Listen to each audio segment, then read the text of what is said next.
In this video, I'm going to show you how to add your vaccine batch numbers into the system and inactivate any batches that are no longer in existence. To do this, we go to My Control Panel, Admin Console, Immunizations. From here, on the left-hand side, we have a list of all the shots that you have in the system. The first four are electronic shots. We can see this because of the little green and yellow symbol beside them. The shots underneath it are not electronic vaccines. Filling in batch information for an electronic vaccine and a non-electronic vaccine are slightly different. So firstly, I'm going to go through the non-electronic vaccines. First thing we're going to do is inactivate all batches that are no longer in your fridge. So I'm going to start off with 6-in-1 shot 1. I'll see here over on the right hand side, there is the shot information, and underneath we have the batch information. There is one inactive batch, it's appearing in red, and one non-inactive batch. So red, inactive, black, active. We can also see over on the right hand side we have a little tick box beside active, and underneath there's no tick box. So the information should be the same under shot 2 and shot 3. So in this shot is going to be inactivated. We don't have it left. So I'm going to double click on it, and I'm going to click on the delete button here. A message comes up saying, are you sure you want to deactivate this batch? We will say yes to this window. And now it's inactive. You can see it's turned red. It has inactivated under shot 2 and shot 3. We'll just check all the other shots. And I'm going to say that there is no other batch that needs to be inactivated. I only had to inactivate that one. So the next thing we're going to do is check our fridge and then go and fill in the batches that we do have. The first shot that I'm going to go with is 6-in-1 shot 1. So I have a batch of that in the fridge just after coming in. To fill in the batch, you type in the batch number here in this window. Okay, so I've typed out the batch. I'm going to click on add. And what it's going to do is it's going to check to see if I've ever created the batch. And if I have, it will add it in. If I haven't, it will come up with the window to say fill in the details of the batch. So add. So in this example, the batch has never been created before because it's asking me to fill in the batch details. So here we're going to go in and fill the expiry date.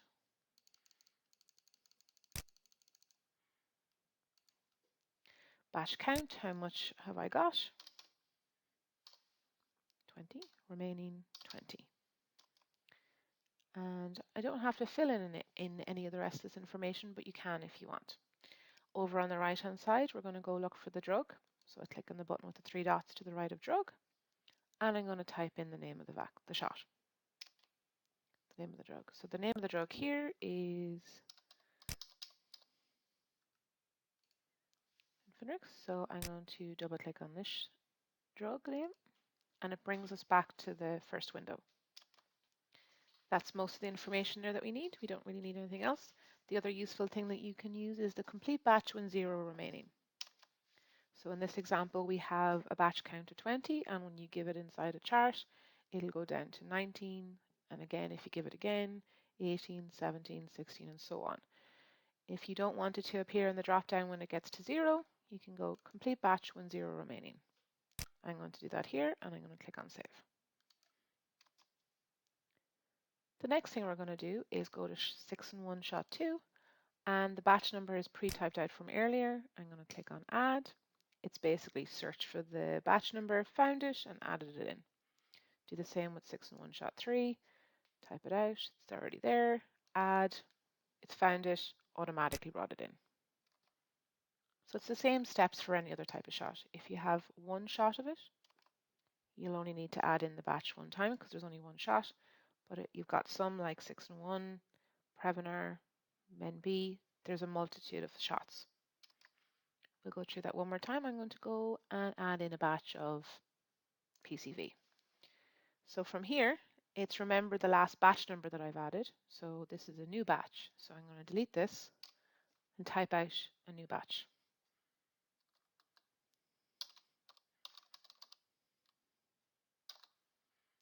I'm going to click on add. It wasn't able to locate it, so it's brought up the window to add in the batch information from scratch. Same thing, expiry date, batch count, remaining. Over on the right hand side, the drug. Type in the drug name.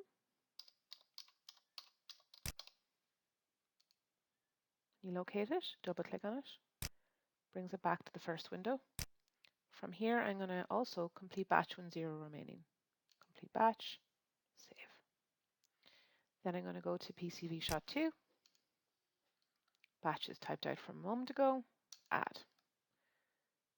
PCV shot 3, batch number there, add, it found it, it's now in here. So that's how you add in batch numbers and take them out when you don't have them anymore. So the next thing we're going to do is the electronic vaccines. So to do that, we click on the shot here.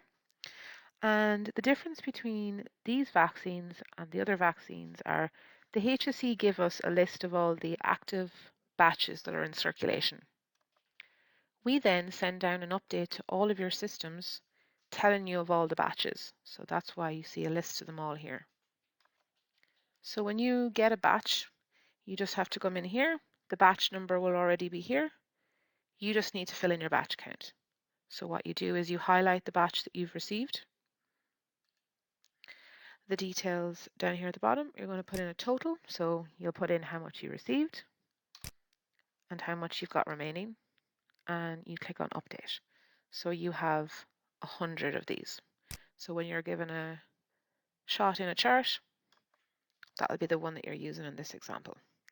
So the same applies for all the other electronic vaccines. If I highlight the pneumococcal one here, you just highlight the one that you've received. Total here is 20, remaining 20. If you've actually got more of this batch in, you type out more. So if you've got more of them, you got 40, and now you've got 40 left as well. You can go update. So sometimes a batch might get sent down to you and you order more and it might be the same batch again. Next in the video, I'm going to show you how to add shots into a chart and administer them. We go into the baby's chart.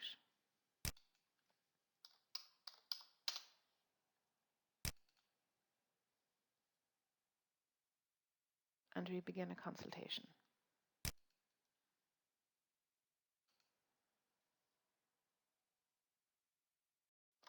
In different practices, they have a different type of consent document for the parent or guardian to sign. Some practices use a letter template, some practices use a custom form, some practices use a document that's at their desk that the parent will sign. Today I'm going to show you how to add a letter for the consent. So we go into Documents, Letters, Add Letter, the date, letter type, refer to. I'm going to change this to this patient. Letter template, I have a template here called Childhood Immunization Consent. The doctor's name, or in this example, if it was a nurse logged on, the nurse's name would be here. Say OK to that. And it's after coming up with the consent document. It's brought in the baby's name, date of birth. You can type in the mother's name, their PPSN, date of birth of the mother, and the contact number. And then down at the bottom, there's an area for the person to sign and the date. So you would print this off and get the parent to sign it, parent or guardian. I'm going to close that for now. So now we're going to add in the vaccines into the chart. So we do this by going to Immunizations. And we go Add Schedule here. So Add Schedule. Over here in the middle, we're going to choose the Childhood Immunization Schedule. And I'm just going to say OK, save to this. This is a list of all the shots the child is going to get. It calculates when the child was born and when each shot is due. So I'm going to give the first shots here. So the 6-in-1 shot 1, highlight that, double click on it. From here we got the vaccinator's name, date given, the batch number, it's after bringing that in from the batches we added in earlier, expiry date, we choose site.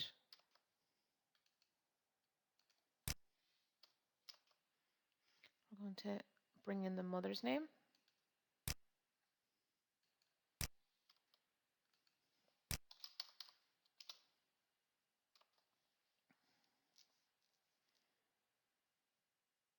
The rest of the information that we have here is got to do with the vaccine that we've already recorded, all the information about it. Click Save to that. Next vaccine.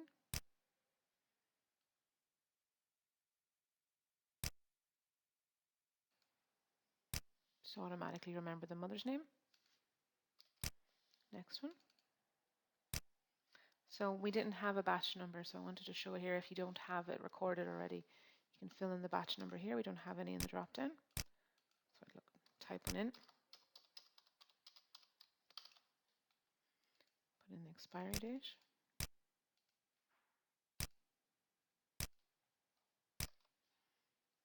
I'm going to go in here and search for the drug.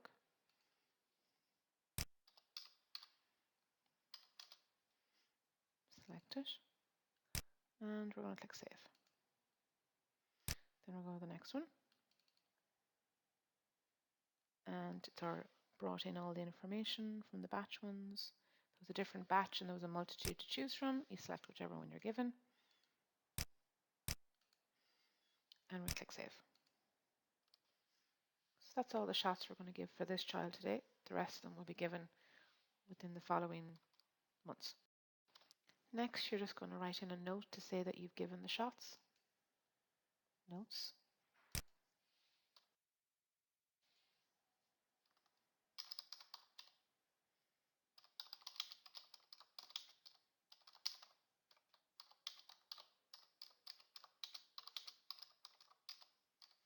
So it might be done differently. You might put in each shot that you've given, but that's just a summary. And then we click on Save, and it's saved in the note. So if we just go back to the consultation details page, we can see everything that we've done. Now that we're looking at the consultation summary page, I'd like to point out the action section. When opening a chart, it would be a good idea to start getting into a habit of looking at this section. As you can see, it shows the upcoming vaccines that are due, and it can also be used to add reminders into the chart. Some practices like to add reminders into the chart for the vaccines. To add a reminder into a chart, you can go over here to the right-hand side under Reminders and click on Add. We can add in a reminder here to say that shots are due. So this child is due on the 13th of April. PACCI. Save. Now, anytime that you open the chart after the 13th of April, a reminder will pop up in the patient's chart.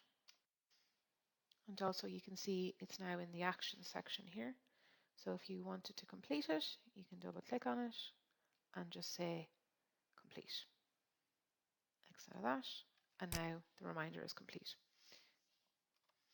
So once you have given the vaccine in April, you can say complete and you can add in a new reminder for the following vaccines. So that's the consultation part of vaccines. The next thing I'm going to go through is how to send off your childhood immunization schedules. We navigate to the report section by clicking over here. From here you have a list of all the reports for Socrates. The immunization reports are in under the Immunizations here. So the childhood immunization report is this one here. You can see it here in front of us. However, we can search for it up here. Just launch it by double clicking. It varies from practice to practice when it comes to childhood immunizations.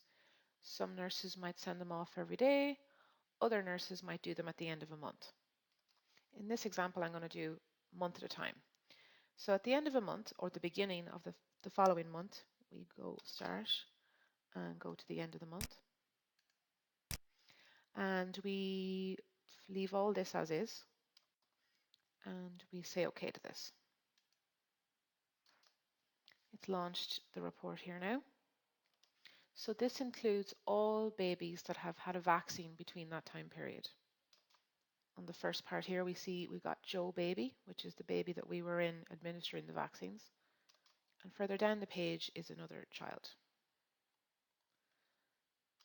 From here you can see the name of the baby, the address. On the right hand side is the mother's information. That's coming in because we have linked it under the vaccine when we were administering the shot. These are the current submissions we're doing, so these are the 4 shots we gave today. So you can print this off. And further down the page, we also have another child. So in this example, the current submission is this child had these 3 shots, and previously they had these ones. So this is what's going to be claimed for, and these ones were what were previously sent. So this can be printed off, and they both can get sent off to the area that it needs to go. I'm just going to close this report here. So let's pretend we've printed this off. So you click on print, send it to your printer. And we now want to mark off that we've sent it off, because we may have forgotten what we have sent last month or when was the last time we submitted. So after you print off the document, it's a good idea to go into the claim tracker. So to do that, we go into my control panel, claim tracking.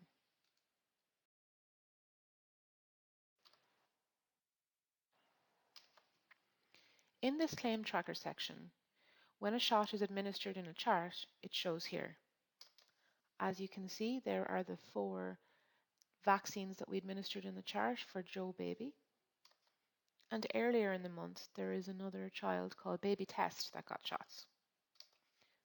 As you know, the childhood immunizations are not electronic, you're posting them off. So this is a way of tracking what you've done. This is the beginning of the year to the end of the month. And here you can see we got not sent. So we have sent off Joe and baby vaccines in the post. So I want to mark off that I've sent them off. So I can go on an individual basis. So if I highlight Joe, down here at the bottom you can say sent claim status. You can say you sent it. Save. You can highlight all of them and say that you sent them, save. Apply changes to all selected shots, yes. All these shots have moved into sent. If I know I've received payment for some of these shots, I can go back a few months and look at all the other ones that have been sent. And as I can see here, Sarah, I might have got payment for her. I can highlight her name. Down here at the bottom, set claim status to received, payment received, and whatever date you paid, you got the money for it. And save. So she's now moved into received. So if I wanted to mark all of these, because I know I've got payment for all of them, I can highlight them all. Highlight one, and if I press Control, I can click on all the ones I've got payment for. And I can go received, payment received, I can say when I got it, and save. Apply changes to all selected shots, yes. So that's how you can record your status for all your claims. Next, I'm going to go through reports, other vaccine reports. So we'll go back to the report section. You may need to return everybody that has refused a vaccine. So this would be in the immunization reports. So we can manually go through reading them all. And I know it's down at the bottom. However, I can just look for the word refused. And there's the report. So I double click on it. So this is a refusal for any type of shot, whether it's a childhood shot or influenza, pneumococcal. I'm going to say I want all of them. I could, on an individual basis, click whichever shot I want, but I want all of them. So over here on the right hand side, we can go refuse between dates if needed, or we can leave it as is, which will just return everyone that's ever refused a vaccine. Just for showing purposes, I'm just going to go refuse between, and I'm going to go back a few weeks. Criteria, I'm going to leave it as is. The age not to not means everyone, all patient types, etc. So I'm going to click OK to this. It's brought up the report, and as you can see, patient called Sarah Test refused the second shot of rotavirus. Parental decision was the reason. So if you need to print that off, you can go print up here and print it off. I'm going to close this report. Next thing is you might need to know who is due their childhood shots. So in here, I'm going to just look for childhood. So there's childhood immunizations report we were on earlier, and then there's this other one, children due immunizations. So I'm going to launch this. And you're just going to run it through the dates that you need. I'm just going to go a few months into the future and say OK. So all the rest of the criteria I'm just going to leave as is. So it's brought up the report, and as you can see, these are the shots that are due in Joe Baby's test, Joe Blogs, and Baby Test, and all the dates of when they're due. So you can print this off if you want it by going up to print and print into your printer. So those are the commonly used shot reports.